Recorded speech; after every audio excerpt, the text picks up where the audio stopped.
What is up, everybody? It is January 18th, 2026, and today we're going to be diving into the upcoming weather patterns to see what the weather has in store for us. As of right now, we already have a cold brand of air for the east, but as we scrolled on, we have a very different brand of cold air for the Great Lakes region.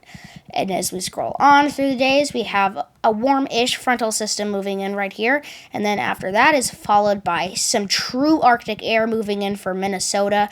Wow, let's take a look at that. Minnesota's huge, and it's covering the whole freaking state. And let's look at Minnesota actually right here. We could look at that. Minnesota, where are you? Minnesota, where are you? Minnesota. Right here, Minnesota. Look at that. You look at these temperatures. Okay, up here, let's just acknowledge that if you live in northern Minnesota, right where my cursor is, you're going to be experiencing negative 40 degrees. Okay, so get ready for it. I really hope y'all are okay. This is going to get nuts, absolutely wild. So get ready for that. Make sure you have a backup heating source. This is on January 24th. This is not an extended version. This is upcoming. Get ready for this. People die in these kind of conditions. It's just so cold. In these kind of conditions, it takes just 5 or 10 minutes, and then you're going to have frostbite. So please have backup heating sources. And this goes as far down as into Houston, which is like right here. And not to mention northern Texas and Oklahoma. Geez, this is a big cold shot. Get ready for this. What does this mean for the 2-meter temperature anomaly? Well, we could sure see it as we scroll on. Look at that. That's already cold. And then we can see some colder air as we move on here. That's almost, you can see, if you have my eyes, you can kind of see like that's negative 10, maybe negative 40, as we saw. Looking at our precipitation, we can look here at our 7-day precipitation total in inches as we max this out here. This is on February 2nd. We can see for the mountains in the Pacific Northwest, that's going to be plenty of precipitation, up to 3 or 4 inches, not 6 or 7, don't worry. Off just missing the coast here, we could see maybe a speck of brown, which would be 6 or 7 inches.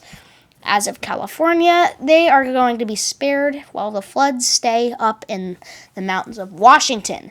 Looking at our accumulative max 10-meter wind gust in miles per hour. As of just right now, we can see even some gusts up over 50 miles an hour down in these states right here. But as we max this out here, we could see even more. Let's look at Colorado because I see some red showing up. Let's go to United States. Colorado, where are you, Colorado? We could see some gusts here. Let's zoom in. That could be gusts up over 60 miles an hour.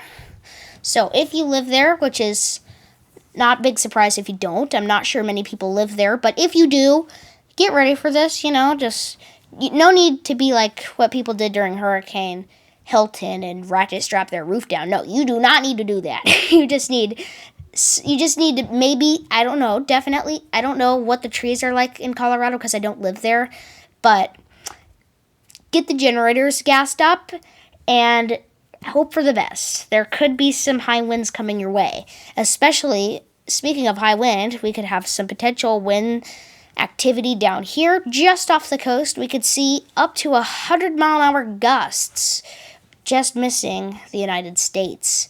Well, over all of the Great Lakes, except for Hudson Bay. That's not really a Great Lake, but you get the gist. We could see gusts up over 60 miles an hour as well. Luckily, it's just over the lake region, so I'm not sure if many people will be affected by this. Looking at our snow, this is our...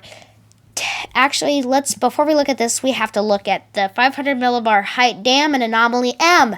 Looking at the northern, eastern, western quarter, blah, blah, blah, of the United States and Canada is going to be, well, let's just say it's going to be very warm because that is a giant ridge while the east, and especially over Hudson Bay in northern Canada, is going to be dealing with troughs. So that's going to be favorable for Arctic and colder air and snow.